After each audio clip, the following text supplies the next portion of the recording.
And there we go, everyone. We are back again for another fantastic conversation on Friday Night Counter Attack. We are back again. The international break is finally over. There's been fights in Brazil, there have been fights in Italy, and it's just been crazy to see how people are getting so annoyed at the international break ending. That's just my personal opinion. I know everyone's loving the fact that the international break has ended, but me personally, as you all know, I love the international break and I love the hysteria, the drama, but it's back to domestic football. And we're not going to start with Premier League football, as you all assume that we would. We're actually off to Serie A. And if we're off to Serie A, we have to get a couple of Serie A experts in today. So joining me today, we've got Matt from the Back of the Net podcast. Matt, it's good to have you back on, my friend. Your last podcast with us was an absolute killer in the greatest 21st century legends. So I'm looking forward to having your thoughts on Serie A today. How are you doing today, Matthew? I'm all right, thank you. Thanks for having me on. I'm excited about this one, broadening my horizons, you know. Nah, that's good. I mean, you did say on recording that you're somewhat of an old school Serie A expert, so we need to get someone who's a modern day Serie A expert, and who better than Luca from Di Marizio joining us today. Luca, it's good to have you back.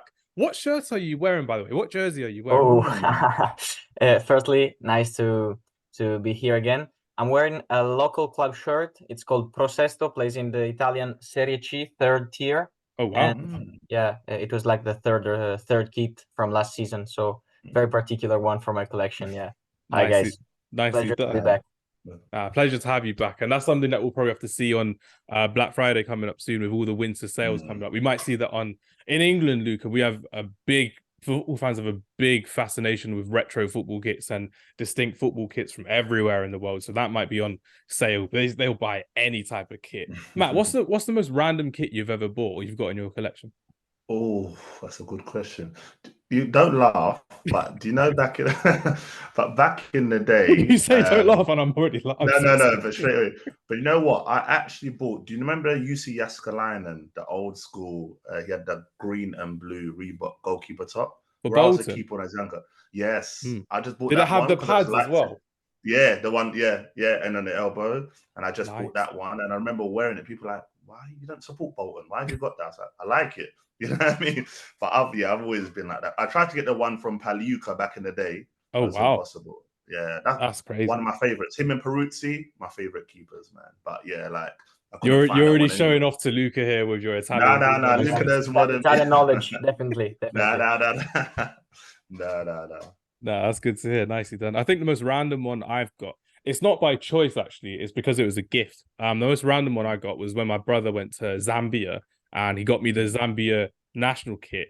But the funny thing is, he got it in the year where Zambia were African Cup of Nations champions in 2012. So he got it after they won the AFCON. I was like, why have you got this? Because they won AFCON. They beat prime Ivory Coast with Drogba, Javinho.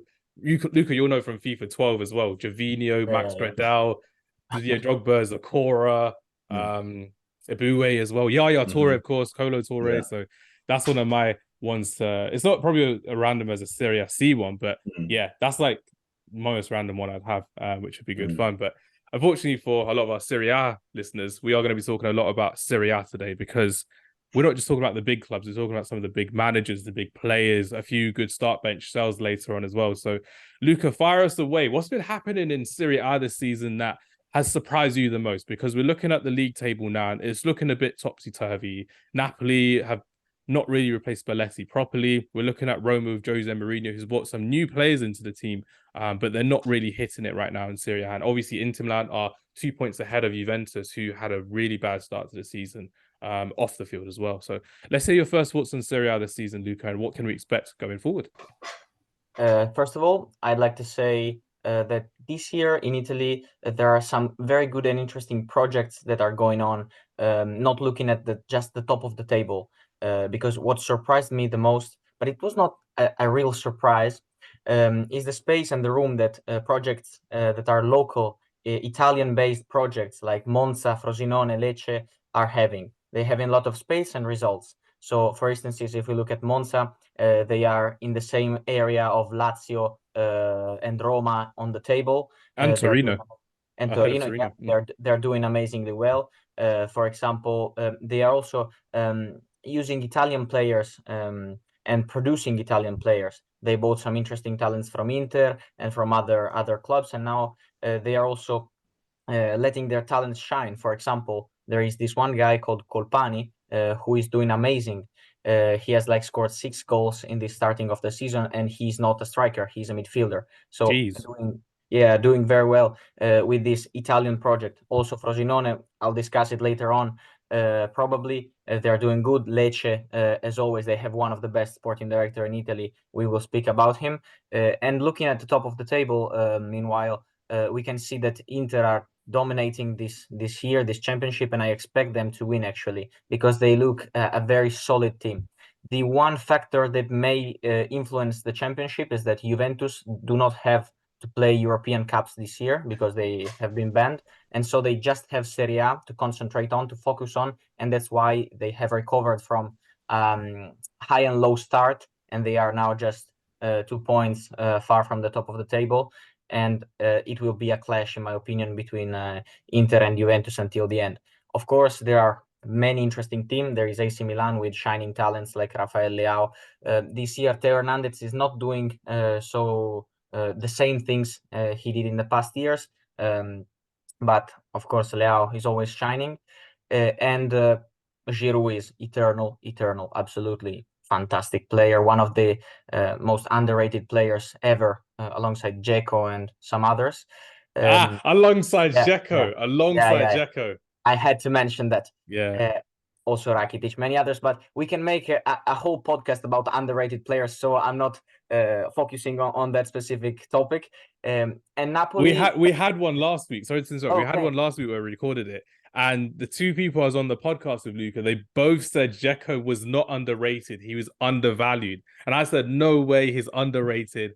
And especially what he did for Inter Milan winning and Roma. Now he's at Fenerbahce. So I'm glad I've got two more people. Obviously, Matt, you said it off camera as well. Edin Dzeko is 100% underrated. So we've got that on recording from an Italian journalist as well. So I'm happy to have that in my corner, Luca. Yeah, nice.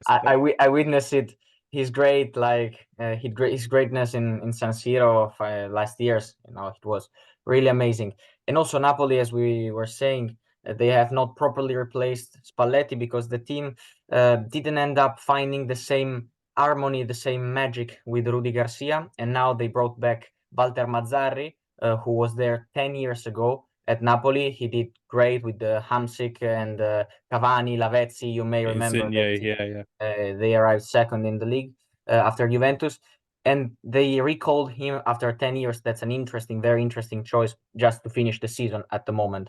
Then maybe he will make amazing and then he will be confirmed, but not yet at the moment. It's just a 6 months contract. So that's what looking like in Italy. Nicely done. Matthew, fire away. Where do you want to start from?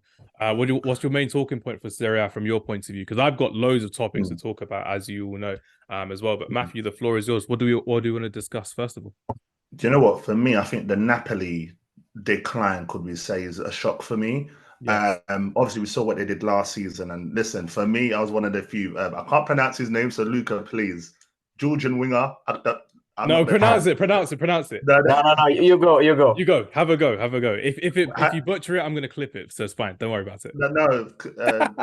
Karashvili, whatever. Let's go. We'll pronounce it together. This is an English way of pronouncing it, and then Luke will say the authentic way. So I say it as... He's not Italian, so and I'm not Georgian, so it's impossible for me to say the authentic way. But so my Georgian friend said you have to say it as Kvicha Kvaratskelia. Yeah, something like that. Kvicha Kvaratskelia. He says something like that. Kvaratskelia. So you have to put a bit of a growl on it, like an Arabic growl on the surname. So Kvaratskelia. Exactly. But Mr. K. But him, Mr. K. Double K. He had a fantastic season last season. And you looked at all the games where Osimhen wasn't scoring, he would just literally come alive and do his part. And for me, it was only until I think the Champions League against, was it Milan? That's when I kind of felt, okay, whoa, I expected a lot more from, Napoli in general. That's where he missed the penalty. Yeah. That's when I was a bit like, okay. But I expected more. But then the sign of Rudi Garcia, I was a bit like, that's a weird one. I know coming from Saudi Arabia as well. You know what I mean? I was like, I don't know what they're doing with this one. And like Luca said, Spalletti had them doing well. You could see that, but I didn't see what Garcia was going to bring. So that surprised me a bit. Juve, props to Juventus. Didn't start the best, and where they are now, you're looking at the table 2 points behind. And like Luca said, no Europe. I honestly think, we're all expecting Inter to win the league. I think Juventus are going to do it. I think Juventus are just going to creep along. And I think as Inter will go far in Europe, and I think that's just going to catch them out. But this game's massive on a weekend. Like, those are the 2 points for me. Yeah, before we get into the weekend's game of Inter Milan versus Juventus, the top of the table clash, let's go back to Napoli, because Luca, I want to kind of discuss the future of Victor Osimhen, because again, he's been injured, he's been isolated, he's been ridiculed by his own club media as well. Where do you see the future of Victor Osimhen from January? Do you see him leaving straight away? Do you think he's going to be isolated on the bench? Can Mazzari bring him back into the first team and actually sack the social media team? What's your thoughts there from Victor Osimhen, Luca? No, the social media incident was a bad one because it was not necessary. Absolutely, I don't think it was racism or anything else. It was just bad stupidity. Bad taste in memes and such. But speaking about the team, the whole team, before going deep into the Osimhen thing, I'd like to say that Spalletti created an harmony that was just fantastic, in which players did something, achieved results that they never ever achieved before in their careers. They were not as experienced as other teams like Juventus or Inter. Take for instance, since Kvaratskhelia, he had experience in Georgian football and Russian football. Osimhen, he played for Lille, he played for Wolfsburg, but never, a top team really, like Manchester City or whatever, or playing the Champions League regularly. Also, their captain, Di Lorenzo, he played for Napoli, and before he was playing for Empoli, and before Empoli he was playing in Serie C, so Serie B and Serie C.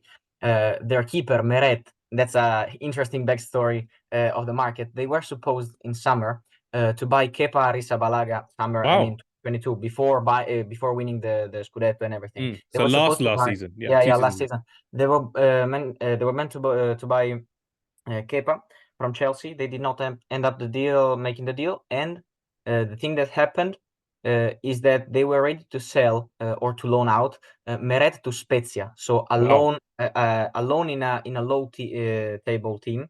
But at the end, Meret stayed and he played a fantastic season in the goal and won the Scudetto. So Spalletti created magic symphony, that brought them to winning the Scudetto.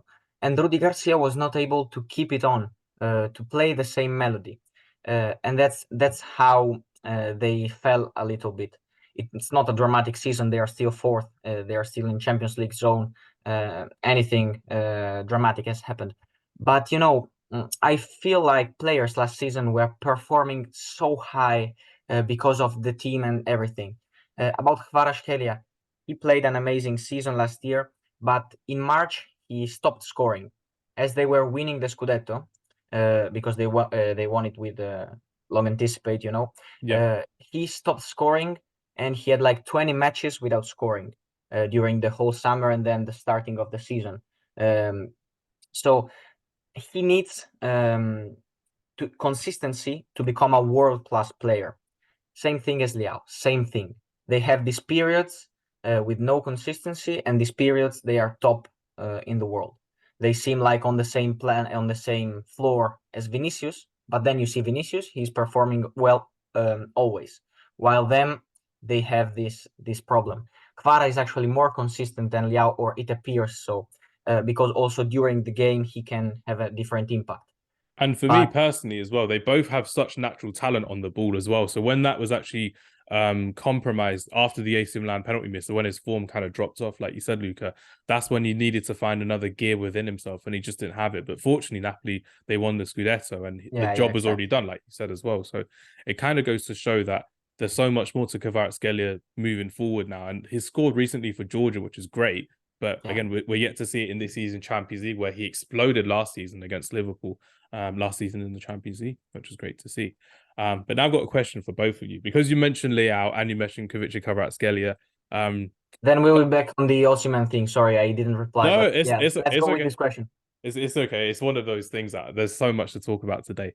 Start, bench, sell, part 1 of 2. So you got 2 today. You're both blessed with greatness. Federico Chiesa, Kvaratskhelia, and Rafael Leao. So you have to start 1, bench 1, and sell 1. So we've done this previously, but we didn't actually clip it up. But because Kvaratskhelia is now not on form, but is back on form for Georgia. And Chiesa's back on form now, playing as a striker for Juventus and scoring for Italy.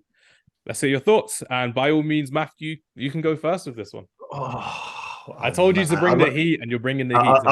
I'm waiting for you to say Luca, so I could bounce off Luca. Do you mind? I would sell double K. Go on, give it a go. Give it a go. Give it a go. Come on. Kavicha. Just pronounce it one more time. Kavicha. Just say Kavicha. That's fine. Just say his Kavicha. Yeah, Kavicha. Mr. Kavicha. In Italy, we call him Kvara. So easy, Kvara. Yeah, or Kvara Donna, as they say on the internet. Kvara, yeah. Yeah, I would sell him. I would bench Chiesa and start Leao. Do you know what is? I think we all know who I support. As that fan, I love Leao. I think like Leao would fit my club perfectly. And I look at him, but Luca's right. He supports Spurs, so he'd work on that and okay. I'm joking. He supports Arsenal. But Leao's one of them players like Kvara, where he goes on a run, but when he goes and not scoring, he really struggles. But I love the player. But Chiesa, phenomenal. Absolutely phenomenal. We saw it in the Euros for Juve now as well. So it's a close one, but it's just my love for Leao why I'll do that. Nah, nicely done. I get your point of view. Luca, do you agree or disagree with that one? I personally struggle a lot on these kind of games, but I'll give it a try. Go for it. The thing is, if it's a Champions League match and I need someone that have an impact on the match, because I'm sure that in a big match he will have an impact, it's Leao playing. 100%. Because the problem of Leao, you know what it is? It's that in the Serie A, always when it's the match before the Champions League and the match after he plays the Champions League, he plays bad. He walks. Okay? He walks. That's the point. But in the Champions League match, he will destroy everything. We saw against PSG and it will happen again, but we saw it last year also. So the point is, when Leao wants to play at his peak, he's unbeatable. But I think he's on the same ground as Mbappe and Vinicius on his good days. On his bad days, he's on the same floor as, every other player, because when he Anthony from Man United, Anthony is that bad. He doesn't have the impact, but when he wants to, you cannot stop him. So physical, so fast, incredible. He has been gifted by, I don't know, God or something, by nature, with this power in the legs that he goes and runs. His agility on the ball is crazy as well. He can take a player inside and out. It's insane. Exactly. Personally, I'll put on the bench Kvara. Because if Leao is playing bad, if it's not his game, half time, I put Kvara and I know he will do something because he's more consistent. And I sell Chiesa because he's still recovering from his injury. So before his injury, he was an amazing player and he's going back to this. But when you have played I don't know how many, but 10 matches in 1 year, in last year, it's tough always. He has an amazing talent. He's a consistent player because he's the most consistent out of the three, or at least he was before the injury. But we will have to see how he actually recovers from this injury. Maybe he will be the most impactful player in Serie A because he has the potential to. In my opinion, they are the three best players in Serie A alongside Osimhen and Lautaro. So yeah, that's my opinion today. If we make the interview at the end of the year, maybe things will change. Maybe. From my point of view, I'd start Federico Chiesa. I just think if we're taking them on their best day, I think Chiesa is head and shoulders above Leao and Kvaratskhelia.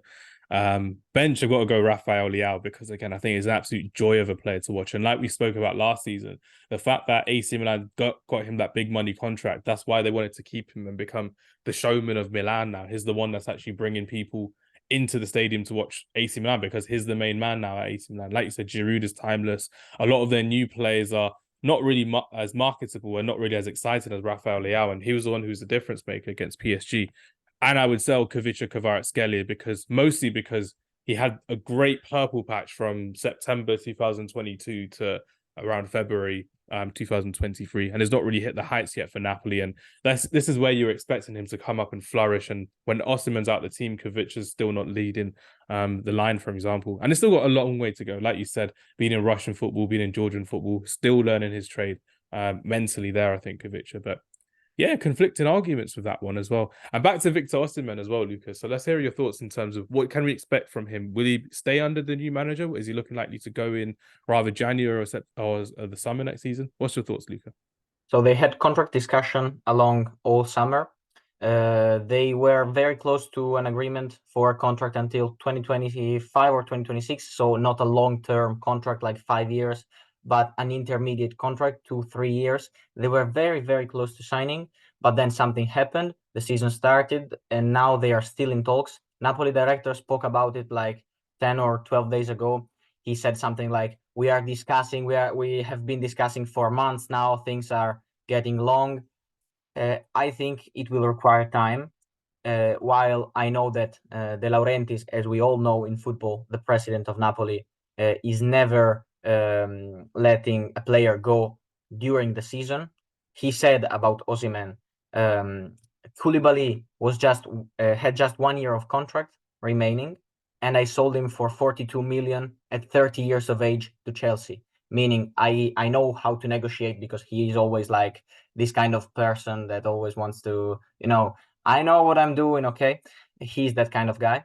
And he said there is no problem if Osimhen's contract is going to expire, is going close to expiring, because I know how to negotiate, I know how to manage the thing. But the problem, I think the main problem on the contract extension was the release clause, and still is, because Osimhen wants a release clause that is low. I think in the summer they asked for initially for 110 million, so payable by every club, because Osimhen, every top club like Chelsea, Man City, or Real Madrid, whatever, PSG, whatever top club needs a striker, I think they go cash and buy Osimhen. Yeah, Napoli don't want to have this clause in the contract. They ask for no clause, or at least if there's a clause too high to be paid, okay? And that's the whole point they are discussing. But yeah, that's it. I'd like to see Victor Osimhen in the Premier League personally, but I think if he was to go to Real Madrid, that would be the dream. Because if you're looking at Real Madrid with Vinicius Jr., Jude Bellingham, and Victor Osimhen, I think that would be overkill. It'd be great, but it'd be too much heat for Real Madrid.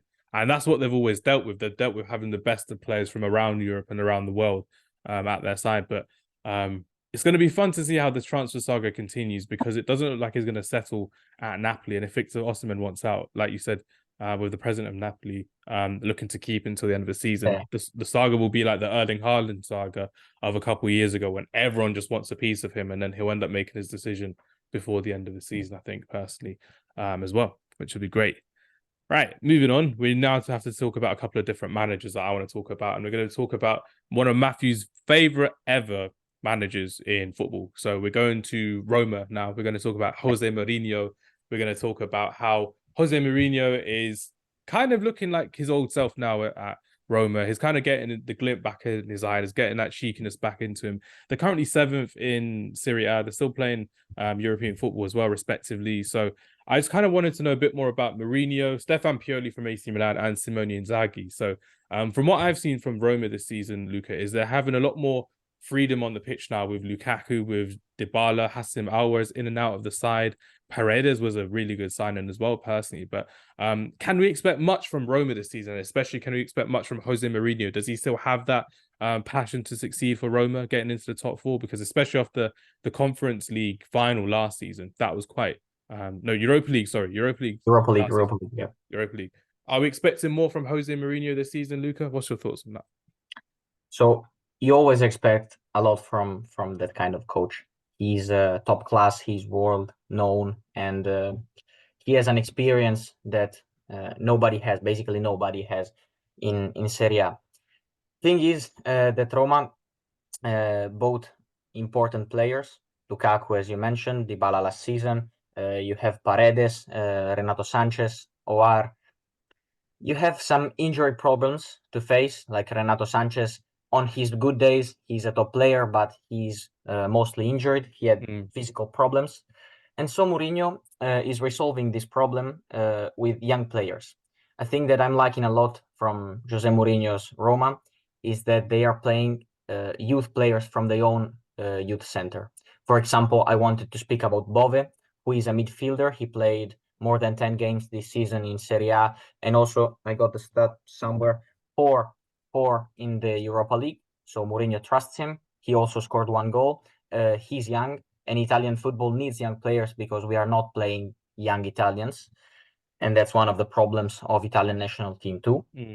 And so you have to expect a lot from Mourinho. They are recovering after a bad start in the season. If you consider the last 10 games, they are third in Serie A after Inter and Juventus. So I think they got their form back. They are still working on it because you have to adapt Lukaku to Dybala and Dybala to Lukaku. They are players very different, but they can work together. They are working together. You also have many offensive options because they not just bought Lukaku, they also bought Osimhen from Bayer Leverkusen. So it's another interesting option and also international option.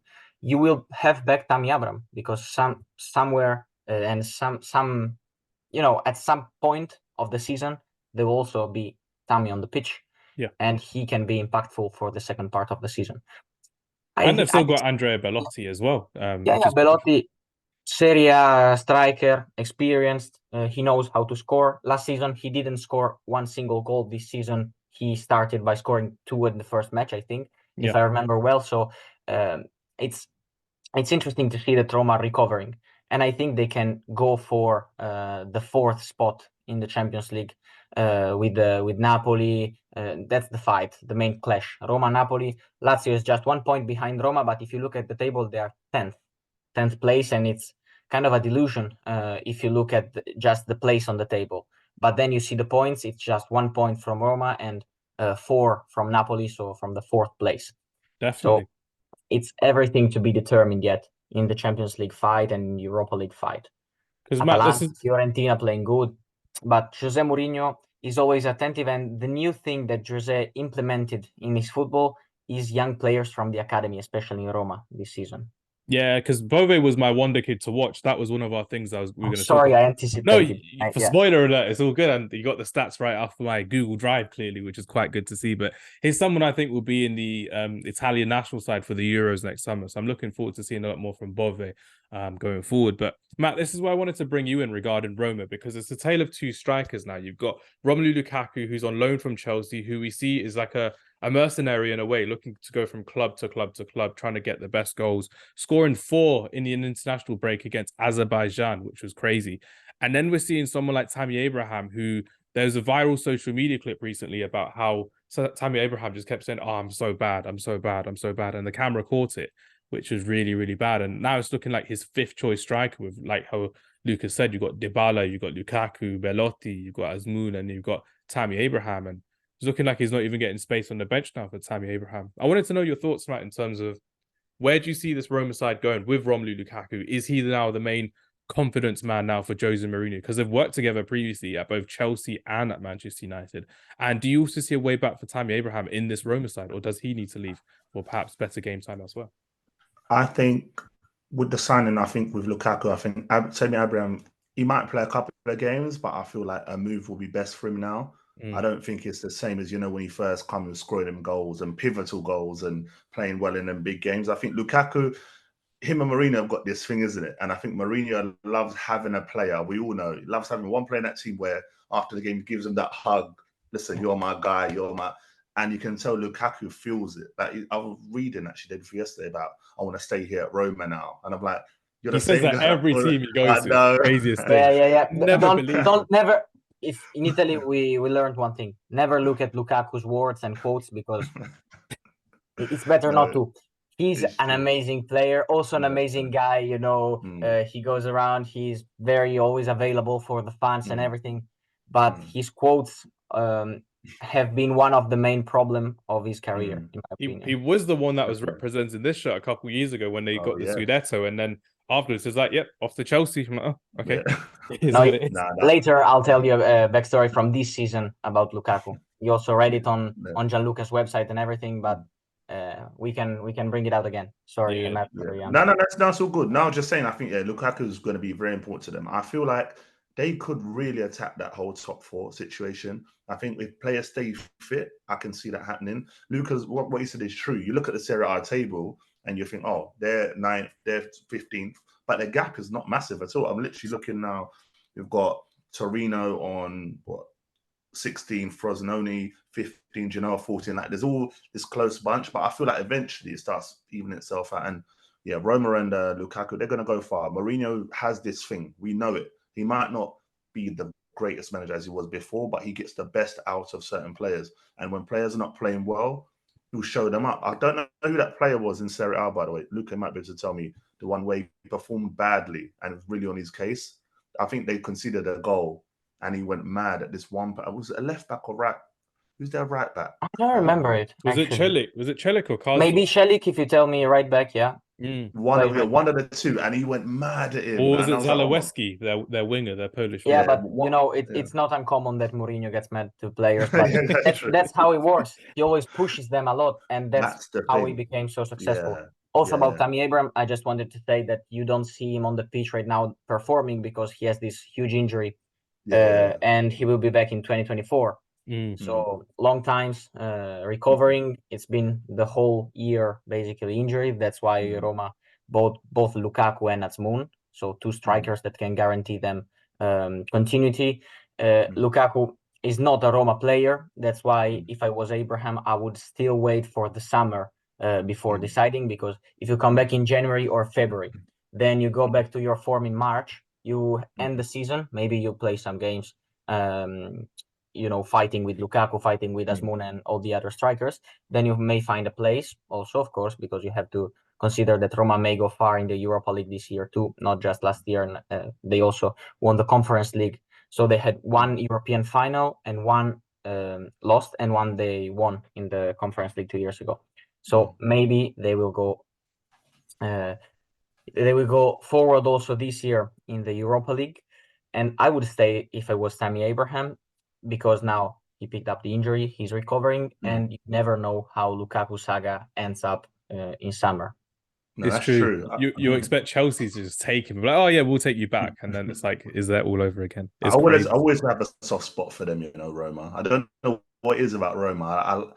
Even from Champions League days, back in the day, Candela days, and Mancini, and they used to have Kappa. And their football used to be a Kappa. But listen, I can go in. I used to love it. I used to love Roma. I think it's just 2 words with Roma: Francesco Totti. That's literally it. But please, mate, pronounce the double T. Oh my days, that's crazy. Surname. Totti. Totti. Oh, there you have it. We're getting a linguistics lesson. I love it, Luca. No, you cannot get a bottle of water, man. You cannot get it. Bottle of water. Please. Let's pronounce.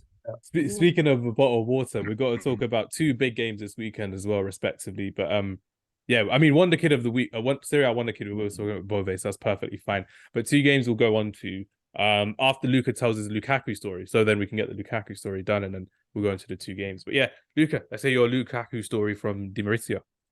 Yeah, it's pretty crazy because he wanted to stay at Inter. At least he showed that he wanted to stay. To the fans after the Champions League final, he posted on Instagram saying, "Forza Inter, I want to stay. I want to confirm myself here. It feels very bad." He didn't say very bad. He said the words that starts with S and then H-I-T. Okay. He denied them the goal as well. He denied Di Marco the goal as well. Yeah, but that's the thing that happened on the pitch. And but Di Marzio got the story that while he was preparing for the Champions League final and right afterwards, he was a little bit flirting with Juventus, like saying them, if you want me, I'm available, while he was saying that Inter was his favorite team and everything. And He's so shameless. It's so shameless. No, the thing is that after 1 month that he apparently disappeared from Inter, sources close to Inter say that he basically was not available and reachable, phone or everything, and his agents too. He called himself Inter Sporting Director Piero Ausilio, and the director, in 30 seconds of call, after not hearing any reply back from Lukaku for a month, and they just stopped the market to wait for Lukaku, They got him back after 1 month, and the director, after 30 seconds of call, told him, "We are not signing you. It's so late. It's too late. Goodbye." That's it. Cold. Ice cold. It's crazy right now because, again, that's like every season with Lukaku. It's like he'll sign for a club, he'll then not want to play for the club after a year, and then it's just going to happen again and again. I think he just loves the drama. I think he just loves the fact that people talk about his name in this way as well. And like he said on the weekend, he said to the camera, "I'm him," of scoring 4 goals against Azerbaijan. So Lukaku does love the limelight. He does love being in the press a lot as well, for the right reasons, not so much the wrong reasons. But yeah, 2 games we've got coming up, and 2 managers in particular I want to talk to you about, Luca and Matthew as well. So on the weekend, I believe it's AC Milan versus Fiorentina. And Stefan Pioli is a manager that I've got a great fondness for as well. Especially, he kind of reminds me of, I don't want to be rude about it, but Erik ten Hag, a young, bold manager coming into a team that's suffering. And then I think a season or 2 afterwards, AC Milan won the league, and it's because he nurtured this young team of players into a really good side. And a lot of AC Milan fans this season are kind of half and half with him, Luca. They're not really sure if he should stay or if he should go. And the game against the PSG really clouded over that at the same time. So with AC Milan so far this season, with Olivier Giroud that we spoke about earlier as well, Luca, are we expecting much from them to compete for the title, or are they too far apart because of the inconsistencies of Stefan Pioli and the inconsistencies of this AC Milan side? What do you think, Luca? First of all, it's a special match always against Fiorentina for Pioli because he coached them, and he always feels very related to Fiorentina and to their fans. He was there when the incident, but it's not an incident, it's something very bad and tragic. The tragic death of Davide Astori happened, the center back, and he got his letters, his initials tattooed on Pioli got DA13 on his arm. So he's always with him, and he has he felt in love at that time with Fiorentina, so it's always a special match for him. Milan are doing high and low this season, but in the terms that, as we said before the Champions League, it's the same as Leao. Milan team and Leao, it's the same thing, because before the Champions League match, they kind of rest. They have already the mind to the Champions League. For instance, they played against Udinese, and they lost at home against Udinese, and Udinese were in the relegation zone completely. It was the first match under a new manager after they sacked the previous one. Then they played against PSG, won against PSG, amazing match. And then they went to Lecce away, and they drew 2-2. But the problem was Lecce got denied by VAR a goal at the 94th minute that could have made it 3-2, and so Lecce would have won it. Thing is, Milan are not consistent in their form in Serie A, and it's in the DNA of AC Milan to perform a lot well in the Champions League.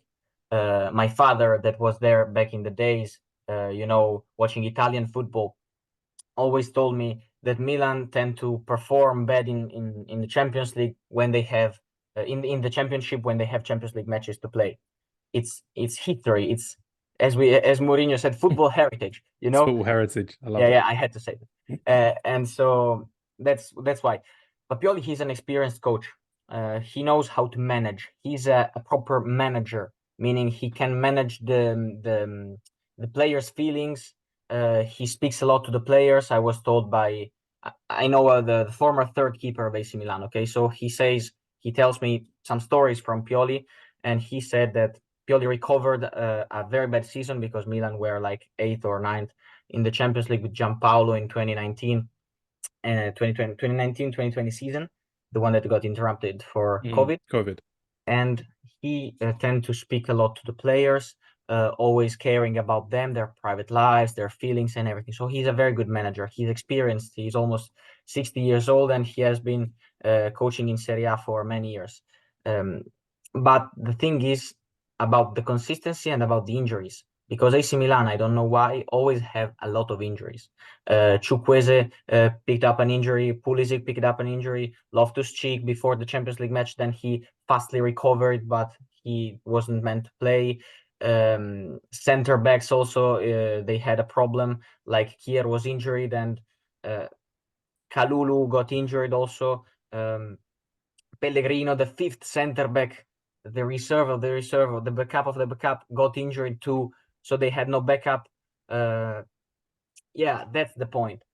Injuries, and they are not consistent, but they are a very good team, and I expect them to fight. They are meant to fight for the Scudetto. Of course, they are not so far. It's less than 10 points. Yeah, it's true. I mean, they're on 23 points, I think, at the moment. And I think Inter Milan are on 29. I think, no, Juventus are on 29 and Inter Milan are on 31. Yeah, as we speak. Matt, this is where I get to bring you in as well, because AC Milan over the past few years under Stefan Pioli and under the guidance and leadership of Paolo Maldini, who's no longer there as sporting director, they tend to bought a lot of Chelsea players, to be honest with you. They bought a lot of players in from the Premier League and looking to kind of change their way of playing, and they're buying. I like their kind of tactics in terms of the transfer market. They're buying young players who are kind of discarded by their own clubs, who are then they want to then reinvent back at AC Milan. So Chukwueze was one from Villarreal, who's now injured, unfortunately. Christian Pulisic, who we know didn't really have the best of times at Chelsea. But do you see a method in Pioli's madness in terms of getting some of these players in? It's worked for Tomori, it's worked for Theo Hernandez, it's definitely worked for Rafael Leao. But from the players that you've watched at AC Milan, Matthew, what do you think of this? Do you think this can work for them long term? Do you know what? When I first saw them signings, I was a bit like one of my friends said something like, it's like they're shopping at TK Maxx, like they're just getting like, you know that we just pick up the random stuff, you're like, discount store shopping, basically. Discount, yeah. But yeah, like it's one of them when they signed Ruben Loftus-Cheek and then Pulisic, I was like, what? But do you know what? With Ruben, I kind of got it. I kind of saw what they were trying to do with that. And he has performed well. The last Champions League game they played at home against, I think it was PSG, was it? Yeah, he was class. I watched him. I went, that's the Ruben Loftus-Cheek we all want to see. Pulisic is a good player, as much as he's been injured, does it for USA, and he's performing as well. So I do see what he's trying, and I feel like sometimes when you get these players from them other leagues, they literally hit the ground running, and I think that's what they've done. Tomorrow did it, and it makes a change from the players they used to have, like. You guys, I watched him about a year or two ago and had, is it Junior Messias? Junior Messias, yeah. And doesn't do it for me. I was like, last season, the right wingers were Messias and Saelemaekers. They are now currently playing for Genoa and Bologna. And in the year of Scudetto, the three right wingers were Messias, now plays for Genoa, Saelemaekers, now plays for Bologna, and Castillejo, now plays for Sassuolo. Those were that's the other guys I mentioned. That Saelemaekers. I was like, what are they doing here? I just didn't understand. I was trying to watch them and be like, they're not good, but they're not that good. And now, like you said, they are where they are. And I just think, I think the system has got going good. As long as they steer from injuries, they're gonna have a great season. And like you mentioned about Pioli, he's a good manager. He gets it out of the players, and with the ones that he signed, I can see it next season as well doing. And with Leao there, big things to come from them. Yeah, it's true. I mean, with AC Milan as well, that they're always going to be in and around the top four, and it's looking like they're almost back to their best selves. But it's just they're lacking that consistency. And Luca, we said last season, for the first time in a long time, they're finally getting that strength and depth in their squad as well, and not just having numbers for the sake of it. And now it's looking like the injuries are kind of taking them back down that old route again of not having the depth there. But it is what it is with AC Milan, and I'm expecting a big game from them against Fiorentina this weekend, even with the Champions League coming back up. But Matthew, we are coming back to your game that you wanted to talk about earlier, Juventus versus Inter Milan. And before we get onto the game, this is our second start bench sell. So Luca, you've got to be ready for this one as well. Start bench sell, Lautaro Martinez, Dusan Vlahovic, and for the sake of it, Victor Osimhen. Start bench sell. Who are we going for this one? Luca, you can go first for this one. What's your thoughts? On strikers, the thing is, before we mentioned left wingers. Left wingers is way easier because they tend to be similar. Even if there are many differences between Kvara and Leao, they are two different players, completely different players, but they have their similarity and their role, specific role and functions in a team. While strikers, you have those who works with the team, those who just scores, those who do both and everything. So it depends on the system. Perfect answer is it depends on what system you need. On general value, absolute value, if I have to say, Victor Osimhen, I play Victor Osimhen, okay? Because he's just too powerful to contrast, okay? I'd sell Vlahovic and bench Lautaro. Even if I love Dusan Vlahovic, when he was at Fiorentina, he was one of my favorite players Same. I loved him. Absolutely. Because, people tended to consider and to make a debate about who's better, Haaland or Vlahovic. Back in the days. Haaland in Borussia Dortmund and Vlahovic in Fiorentina. Then he got to Juventus, which is a different system. They score fewer goals. They have he scored on his Champions League debut as well against Villarreal. Yeah, exactly. But the thing is, Juventus tend to have, and we will speak about it now for the match against Inter. They have a defensive system, while he needs to have the chances created to score. He cannot do it all by himself because he's not a dribbler. He's not funambolic player. He needs balls in the. It's a classic number 9, Vlahovic. Yeah, is classic a goal number 9. scorer. Okay? Yeah. Lautaro is the most consistent out of the three. He has reached a peak in which he's world class, in my opinion. He can play wherever in the world. But Osimhen is more physically powerful. He's a top goal scorer if you have a system that provides him with the right chances. So I'd play Osimhen also because he's younger, so futurable project. Lautaro is one of the best players in Serie A, if not the best. He's the top scorer of this league, 12 goals, doing great. Always consistent, always perfect. He's the player that you always want in your team because, you start 1-0 with him, always. Agree or disagree, Matthew? You know what, Luca? Spot on. And even that makes it free. That makes it free. Yeah. Even a reason. I think with Osimhen, I know a lot of people are going to look and say, "Oh, recently this and that." It happens with strikers. We know it. No striker goes through season where it's consistently scoring goals. But what Osimhen brings, whatever club he goes to next, they're going up a level. Now, I can only dream as an Arsenal fan to have someone. And Vlahovic was the one I wanted. I was one of the few. I watched video after video and watched him play for Fiorentina. I was like, that's the dream striker. And then obviously Luca, one day we'll talk about what that happened with him and the agent because I want to know why he didn't come to my club. But but yeah, listen, I think he's phenomenal. We try to call his agent live. Let's see if he replies. Maybe on another podcast we can try. Maybe. But no, I agree with you. Definitely Osimhen number 1. Yeah, and Vlahovic, and then obviously who have I just forgotten the last one? Martinez. Martinez. Okay. Yeah, I think with Martinez, what is with him, when he's good, he's good. That he just, was it 12 in 12 goals now? Third player to ever get double figures in 8 games as well. So it's a big deal. Yeah, it's a big deal, and on his day, he's phenomenal. When he played for Argentina in the World Cup, it was a bit of a flop, but you look at Inter, he's really like the main one along with Thuram, because I think they've still got, is it Arnautovic and Sanchez? Weird combination there, what they got going on, but you know what I mean? But Lautaro, be the main guy. That was a tough one, but Osimhen number 1.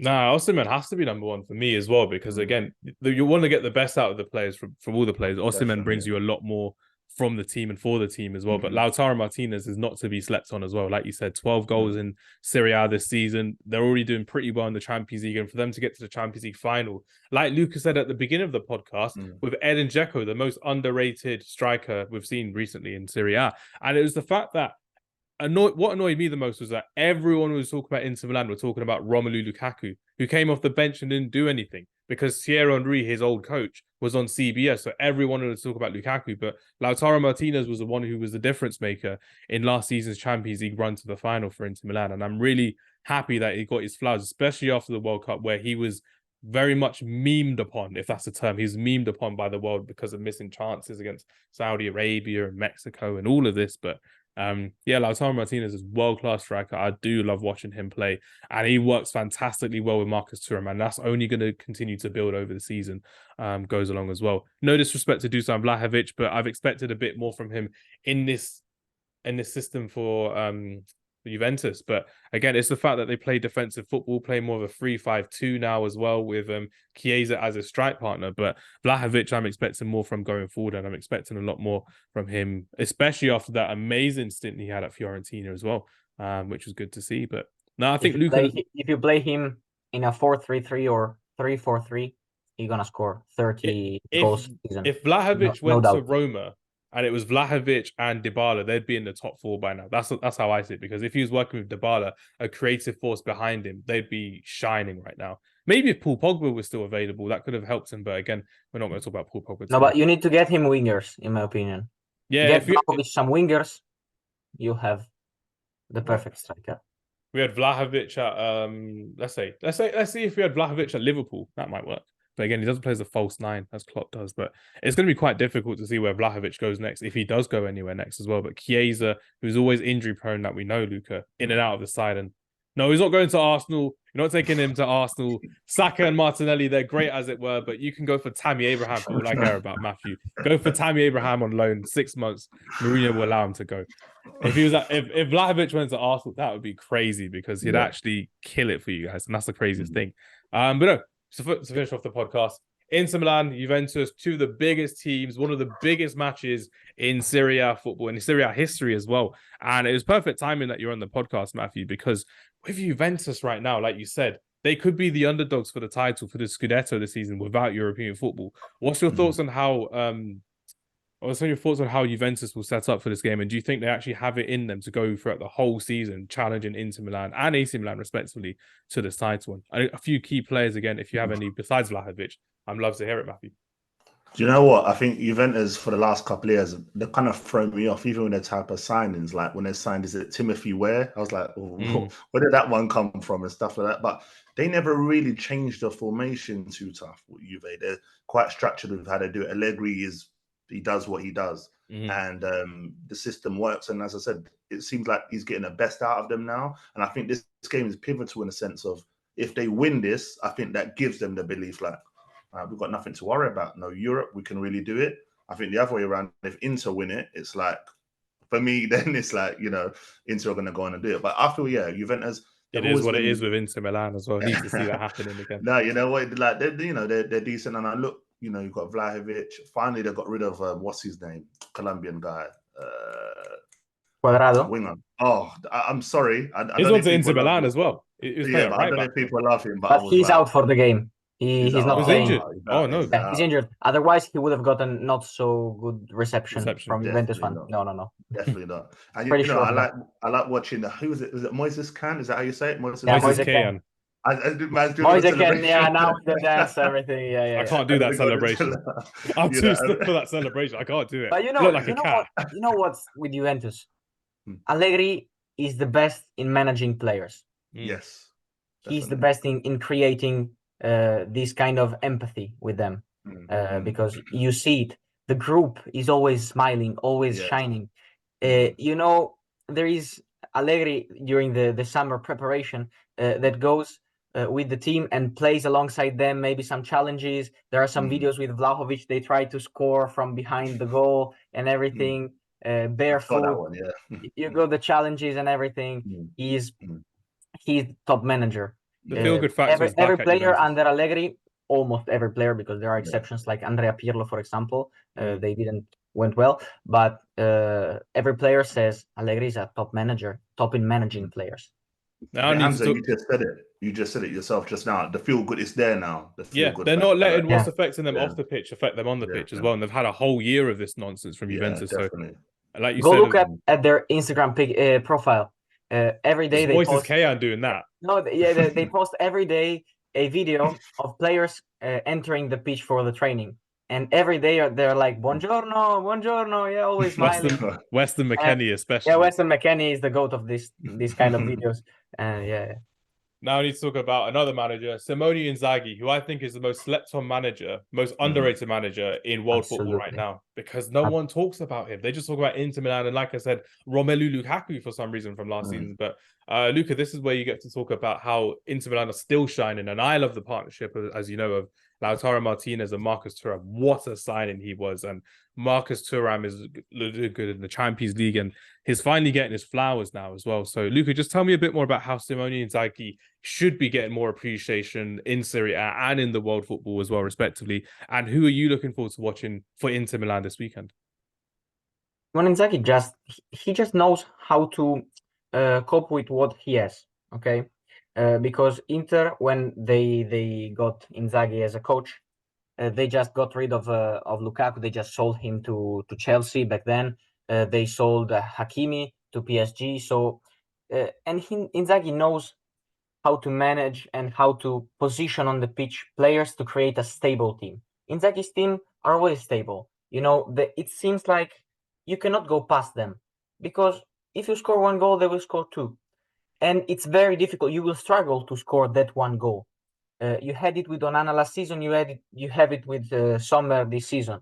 You have it whatever defender you put in. If you put De Vrij or if you put Acerbi alongside Bastoni and everything. Matteo Darmian, the GOAT. I love him. Exactly.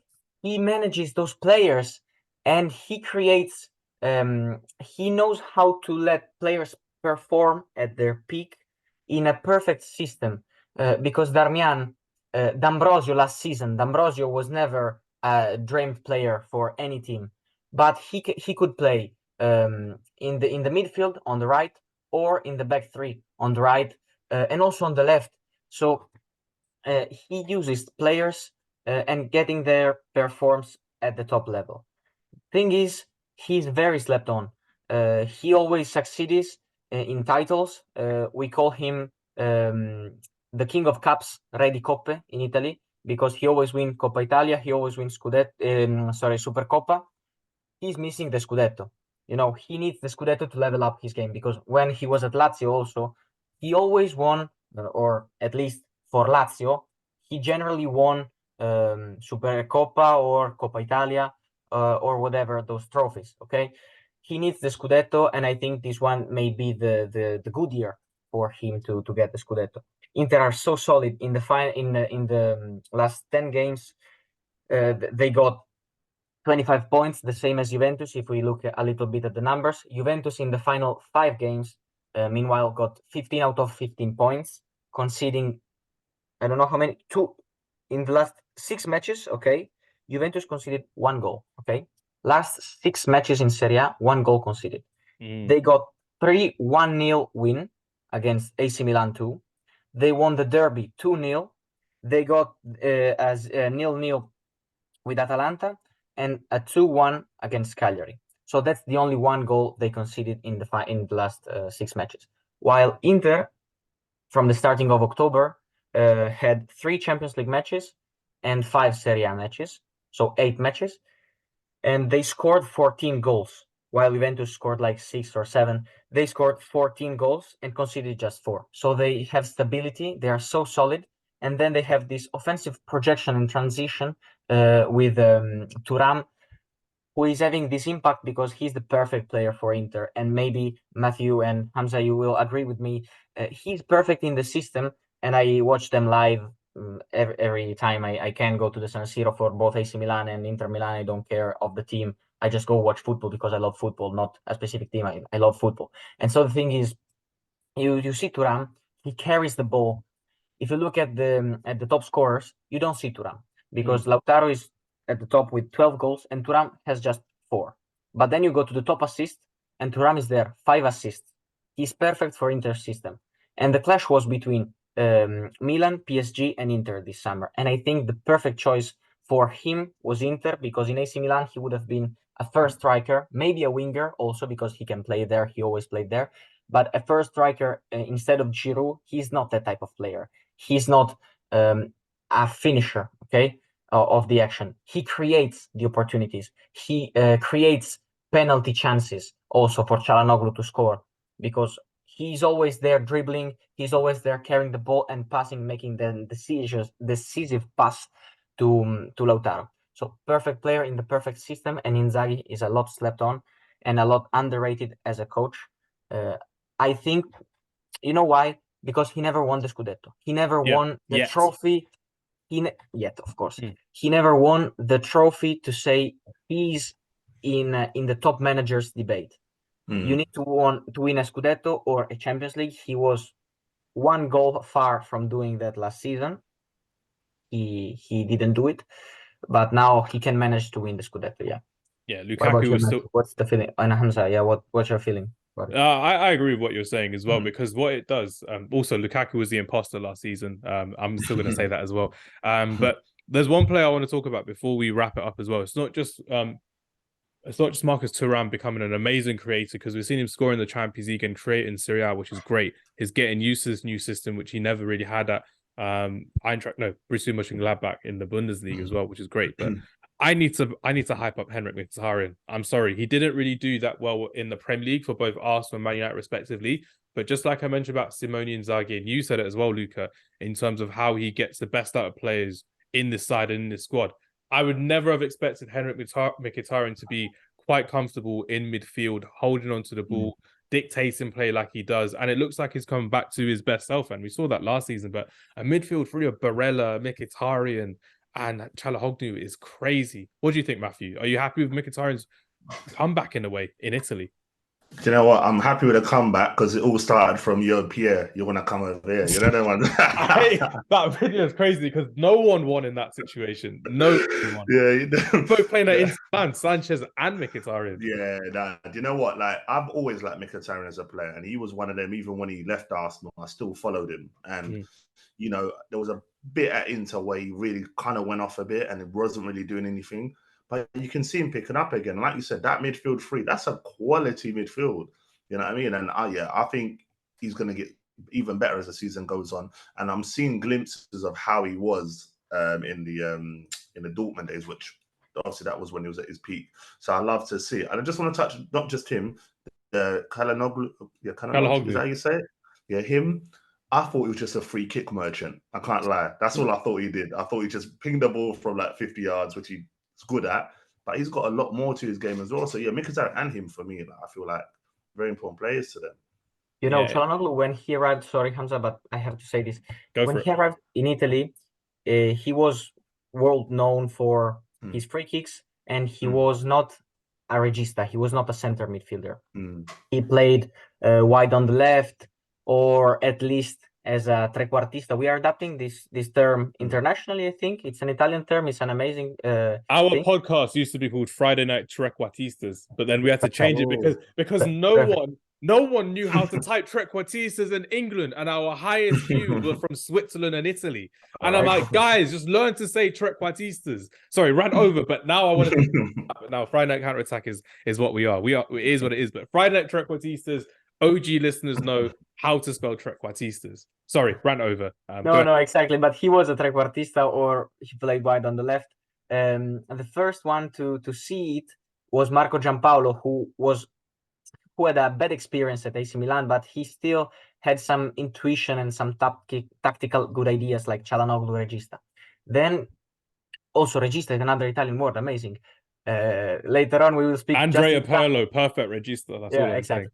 Now he's playing regista with Simone Inzaghi, and he's perfect because he's mature now. He's a mature player, you know. He had this transfer saga from AC Milan to Inter Milan that also brought out his character, his personality a little bit. You know, after Zlatan provoked him when AC Milan won the Scudetto, now he's determined to win the Scudetto in the face of AC Milan also, because, you know, that's football. He has a lot of respect for AC Milan. He always said that, but football is based on challenges, and going to Inter for an AC Milan player is a challenge, of course. So he wants to win this challenge. And when he scores against AC Milan, he's always like this under the AC Milan fans and everything. So it's magical. Here in Milano, it's magical football, you know. We live for it. And yeah, he's so mature player. And Mkhitaryan is also an underrated player. He has played for top teams in England, in Germany, now in Italy. So underrated. He is not young anymore, but still impactful. Still a great player. So yeah, Inter are perfect this season, in my opinion. They just need to maintain their consistency, because Inter historically in the last 10 years had always a winter crisis. Okay. Yeah. In winter, that's when the Supercoppa starts as well, in January. So that's always a big thing. Exactly. In December, January, they tend to have this period of crisis. Always. I don't know why. And let's see if this year it's the same or not. Let's see.